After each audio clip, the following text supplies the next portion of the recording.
a unos 50 metros de donde pasaba el tren, que pasaba exterior. Entonces, cuando yo me levantaba para ir a misa de 7, por ejemplo, ya no te puedes imaginar. Eran ya no que fuesen plantas bajas prácticamente todo, menos un grupo que había de casas que habían construido un grupo que eran de 2 pisos.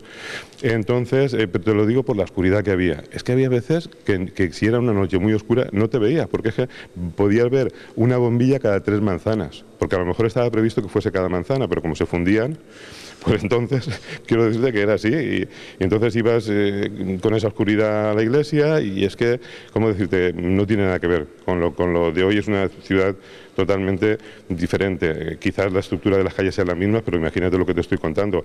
Plantas bajas, todo, no había alguna vez una planta que tenía un piso, y luego esa perspectiva de que vamos, totalmente oscuro todo, y cuando llovía parecía que no se podía ni caminar del barro que había, porque no había nada de asfalto, ni incluso en muchas calles yo recuerdo sin aceras.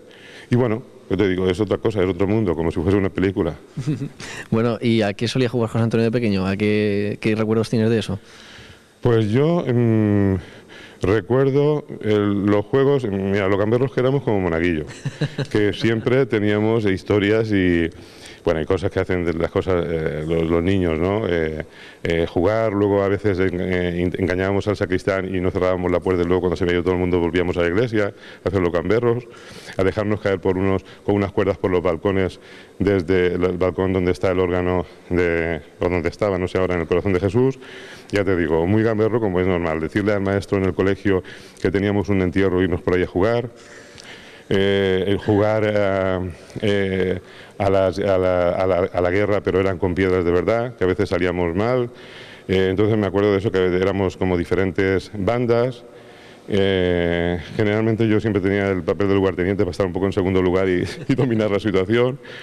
Y bueno, y me acuerdo de eso, eran otras épocas, como comprenderás. Lo único que habíamos en esos juegos, y eran un poquito, ya te digo, en plan un poco primitivo. Me acuerdo que lo que más me acuerdo de eso, de los enfrentamientos que teníamos en los grupitos estos de niños, que éramos de diferentes bandas. Yo lo que pasa es que creo que entonces los niños éramos un poquito más inquietos, en el sentido de, no sé, más gamberros, te digo la verdad. También más independientes, quizás. Sí, y quizás al no haber como hay ahora, que si van a karate, si van a natación, si van al conservatorio. Ten en cuenta que entonces eso no lo teníamos, y lo único que teníamos era el rato del colegio y luego ya un tiempo libre, y luego en casa. Entonces, claro, las cosas han cambiado muchísimo.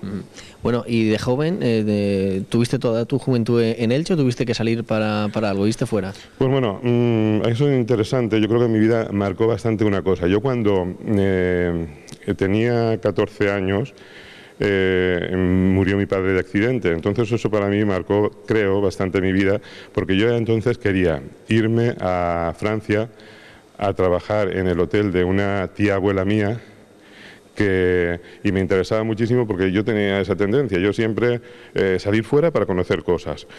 Por ejemplo, me acuerdo que cuando una vez que conviví con Pedro Pomares, que estaba en mi piso de Barcelona, me decía, dice, José Antonio, dice, ¿tú no tienes ganas de tornar al poble? Y yo pensaba, se lo decía, pero no, yo en vez de irme a Elche, lo quiero irme a Francia. Digo, porque bueno, yo pienso que hay una edad para todo, y lo que hay que hacer en los años en que no te da pereza es, yo por ejemplo ahora no me iría a trabajar a un hotel, pero sin embargo a los 14 años me interesaba muchísimo el irme a conocer Francia y conocer gente. Bueno, entonces era mi proyecto y mi lucha con mis padres, pero resulta que al morir mi padre pues todo cambió, porque ya no sé, de alguna manera no tienes quien te apoye, y te encuentras que en realidad el núcleo familiar se desmorona, y entonces tienes que tomar otras responsabilidades. Entonces eso sí que fue una cosa en mi vida verdaderamente importante. Y a nivel de estudios, con esa edad te quedaste por aquí, seguiste estudiando, te pusiste a trabajar. Hay tantas cosas. Yo, por ejemplo, me interesaba la música desde pequeñito, a lo mejor desde los 9 años. Entonces resulta que empecé con el maestro Cañizares a estudiar solfeo, pero entonces me parece que eran 100 pesetas al mes, y entonces mi madre me dijo que era demasiado dinero, y que a ver si podía ser algo del ayuntamiento, alguna academia que hubiese, algo tal, que me lo dejé por cuestión económica. Y después, ya cuando yo desde los 11 años tengo un trabajo, tenía un sueldo de alguna manera, primero más pequeño y más grande, pero yo ya te digo, de los 11 años primero trabajé en la calle El Salvador en un comercio, luego Tejidos Martín se llamaba, que estaba enfrente de la iglesia del Salvador, luego, bueno,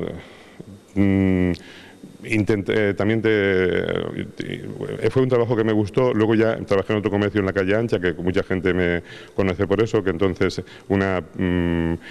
artículo de regalo y perfumería que se llama Pepito Sánchez, lo conocía la gente por este nombre. Y ya te digo, luego combiné ese trabajo, hice un arreglo con los dueños, con el matrimonio, y entonces iba, por ejemplo, 3 días a Valencia y 3 días aquí. Entonces me puse a estudiar psicología en Valencia. También me puse a recibir clases de canto, luego fui al conservatorio. Bueno, y siempre durante muchos años he ido combinando estas dos cosas, la psicología y lo que es el canto, con el trabajo. Siempre costeándome los estudios.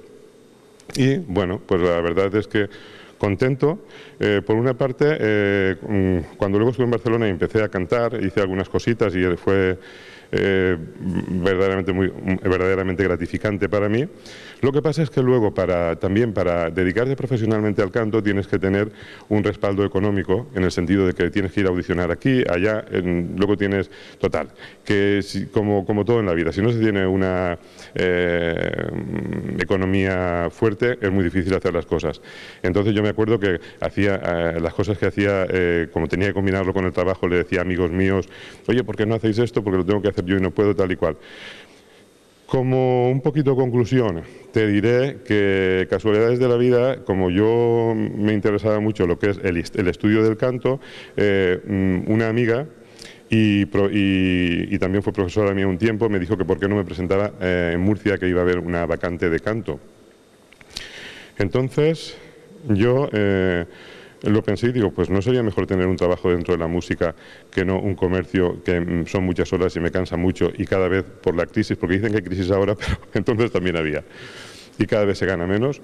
Total, que me presenté en noviembre, en enero empecé a dar clases en Murcia, en junio saqué las oposiciones en Andalucía y hasta ahora. Quiero decirte que entonces para mí fue verdaderamente una suerte poderme dedicar a lo que me gusta.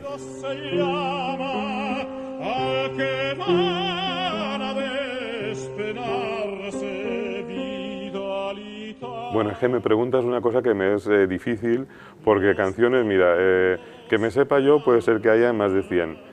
Y que me gusten de esas 100, pues vamos a poner que hayan 20, entonces me lo pone súper difícil.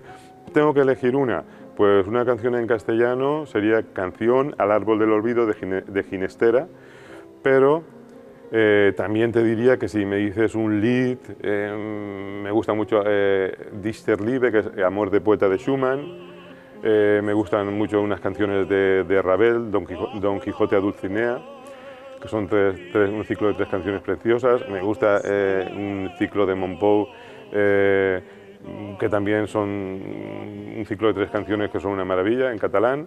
Entonces, claro, es muy difícil el decidirme por una. Y luego también me gusta mucho lo que es la música tipo sentimental, como pueda ser Chabela Vargas, María Dolores Pradera, Carlos Cano. Entonces me lo pone muy difícil, así que te digo que Canción al árbol del olvido, por decir una. De lo que conozco, por ejemplo, a mí me maravilló Estambul, pero claro, tampoco conozco tanto. Quiero decirte que me hace mucha ilusión pues conocer Marruecos, me hace ilusión conocer Cuba, algún país más sudamericano, pero ya te digo, de lo que conozco Estambul, y hay muchas cosas que no conozco que quisiera ir también. No sé, es que no se me ocurre. Ahora estoy leyendo conversaciones con Krishnamurti y me gusta mucho, pero, ¿cómo decirte? Yo pienso que cada vez el que estoy leyendo, la natación, ¿sabes? Tampoco yo estoy especializado en deporte, quiero decirte, pero dentro de los deportes que pueden servir más para lo que es la voz, la natación parece ser que es el más completo y el que hace que el cuerpo esté con la tonicidad